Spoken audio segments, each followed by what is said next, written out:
বন্ধুরা, কেমন আছেন সবাই? আশা করি সবাই ভালো আছেন। আমাদের আজকের গল্প কালো মেঘের গল্প। লেখিকা প্রিয়া। পর্ব ৭০।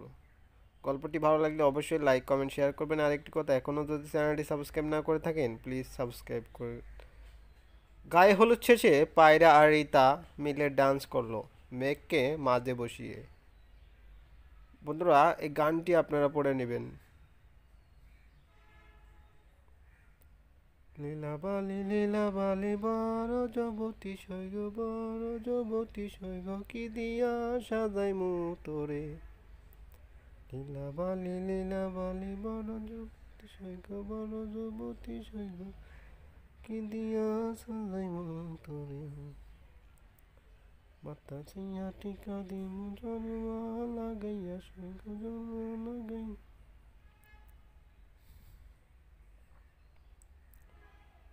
ইডিও সাজাই তোরে। কাঞ্চাইয়া পাশা দিমু মতিয়া লাগাইয়া সৈগ, মতিয়া লাগাইয়া। অনেক আনন্দ করে গায়ে হলুদে। স্টেজে এক পাশে পুরো সময়টা জুড়ে দাঁড়িয়ে মেঘকে দেখছিল জায়ান। এই মেয়েটাই আজ জায়ানের বউ থাকতো, কিন্তু নিজের দোষে হারিয়েছে। রিতা মানুষ হিসেবে খারাপ না, ভুল মানুষ মাত্র হয়। সব ভুল শুধরে রিতা একজন পরিপূর্ণ মানুষ হয়েছে। তাও কেন জানি জায়ানের মনে ঠিক মতো জায়গা পাচ্ছে না। রিতা আর চোখে বারবার জায়ানকে দেখছিল, না জায়ান মেঘকে দেখতে ব্যস্ত। মানুষ এমন কেন, আজ জায়ান মেঘকে পায়নি বলে আফসোস করছে। পেয়ে গেলে হয়তো ভালোই বাঁচতে পারতো না।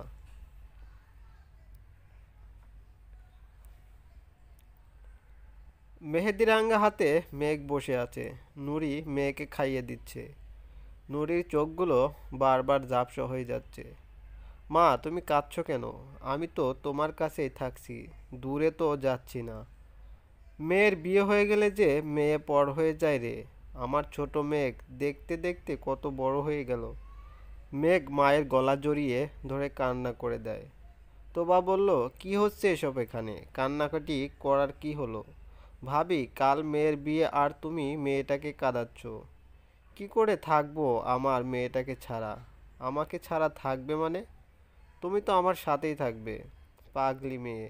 মা কি মেয়ের শ্বশুর বাড়িতে থাকতে পারে নাকি? এসব আমি কিচ্ছু শুনবো না। এরকম হলে আমি বিয়েই করব না।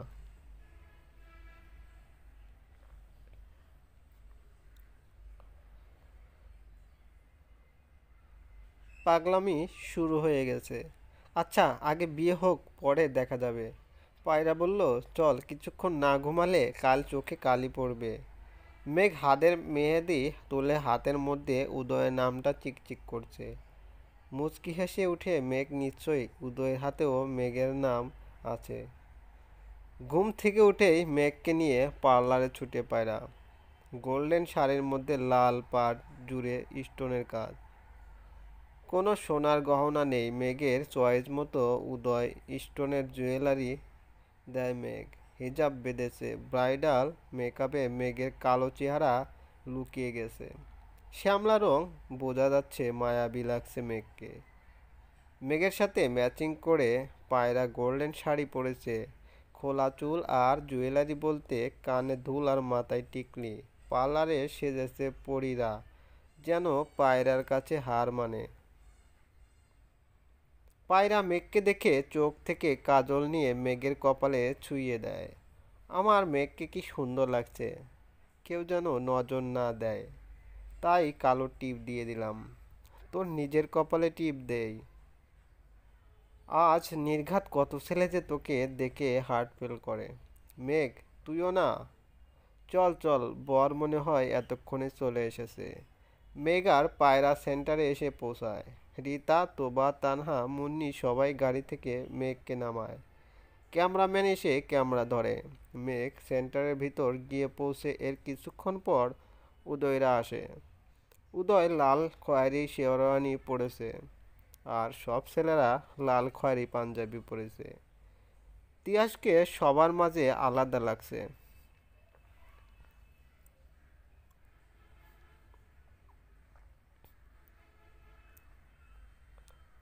রিতার পায়রা গেট ধরে আছে, ভিতরে যেতে হলে 1 লক্ষ টাকা দিতে হবে। উদয় বলল, তিয়াস, টাকা দিয়ে দে না ভাই, দেরি হলে তো আমার বিয়েতেও দেরি হবে। তিয়াস বলল, ওরে কি ভিক্ষুক, এভাবে টাকা চাইছে কেন? ভিক্ষুকদের কি ডিমান্ড পুরো 1 লক্ষ টাকা চাই পায়রা? পায়রা বলল, আপনি তো কালকের সেই চোর নিশ্চয়ই, আপনার তো সাহস কম না আমাদের ভিক্ষুক বললেন, শালা চোর। এই মেয়ে, তুমি আবার আমায় চোর বললে? তুমি কি একটা পেতনি? প্রথম দেখে তো আমি ভূত ভেবেছিলাম। এত আটা ময়দা কেউ মেখে দেয়? ওয়াক, বাজে দেখাচ্ছে।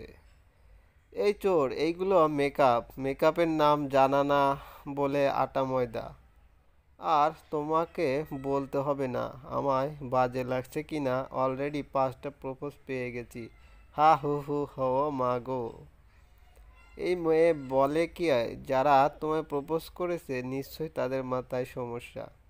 রিতা বলল, আপনারা ঝগড়া বন্ধ করে টাকা দিন, নয়তো এখানে বসে থাকুন বরকে নিয়ে, আমরা গেট ছাড়বো না।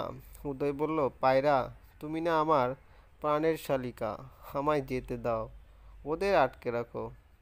আরে ধুলোভাই, বলো কি? তোমায় যেতে দিলে তো বিপদ। তিয়াস এর মধ্যে কোথায় যেন গেল, কিছুক্ষণের মাঝে আবার ফিরে আসে হাতে টাকা নিয়ে। তিয়াস, যা অবস্থা দেখছি, টাকা না দিলে তো যেতে দিবে না। 500 টাকার দুটো বান্ডিল পায়রার হাতে দিল। পায়রা খুশি মনে ওদের ভিতরে যেতে দেয়। রিতার পায়রা টাকা খুলে তো হতবাক। হে কি, মাত্র 2টা 50 টাকার নোট, আর বাকি সবগুলোই 2 টাকার নোট। রিতা বলল, কি বোকা বানালো দেখলি পায়রা? শালা পুলিশের বাচ্চা, তোকে আমি দেখে নেব। মেঘকে দেখে উদয়ের চোখ ফেরানো দায়, তাকিয়েই আছে। চিমটি খেয়ে উফ বলে উঠে, আর পাশে থাকা সবাই হাসতে থাকে। মেঘও মিটমিট করে হাসছে। বিয়েটা ঠিকঠাক মতো হয়ে যায়। বিদায়ের সময় মেঘ খুব কান্না করছে, নুরিও খুব কাঁদছে। পায়রা মেঘকে গাড়িতে তুলতে যায়, তখনই তিয়াস মেঘের সাথে পায়রাকে ধাক্কা দিয়ে গাড়িয়ে ঢুকিয়ে দেয়। গাড়ি এসে উদয়ের বাড়িতে থামে। শাহানা বেগম বারবার ঘর বার করেই যাচ্ছেন, গাড়ি এসে থামতেই ছুটে যান। মেঘ গাড়ি থেকে নেমেই শানুকে সালাম করে। উনি রীতি অনুযায়ী বউ ঘরে তোলার আগে পা ধোয়ার ব্যবস্থা করেন। মেঘ পা ধুইয়ে ঘরে যায়। ঘরের ভিতর পাটি বিছানা। প্রথমে নতুন বর বউকে পাটিতে বসানো হয়। দুধ মিষ্টি রাখা আছে। উদয় মেঘকে খাইয়ে দেয়। মেঘ উদয়কে খাইয়ে দেয়। তারপর এক এক করে সব আত্মীয়দের সাথে মেঘের পরিচয় করানো হয়। মেঘ সবাইকে সালাম করে, তারপর যে যার মতো নতুন বউকে সালামি দেয়। বিয়ের সব নিয়মকানুন শেষ করতে সন্ধ্যা হয়ে যায়। তারপর মেঘকে ঘরে নিয়ে যাওয়া হয়। আর এদিকে পায়রা একা একা বোরিং হচ্ছে। তিয়াস বলল, কি হলো, মন খারাপ নাকি ফ্রেন্ডের বিয়ে দেখে? নিজের বিয়ে করার ইচ্ছে হচ্ছে।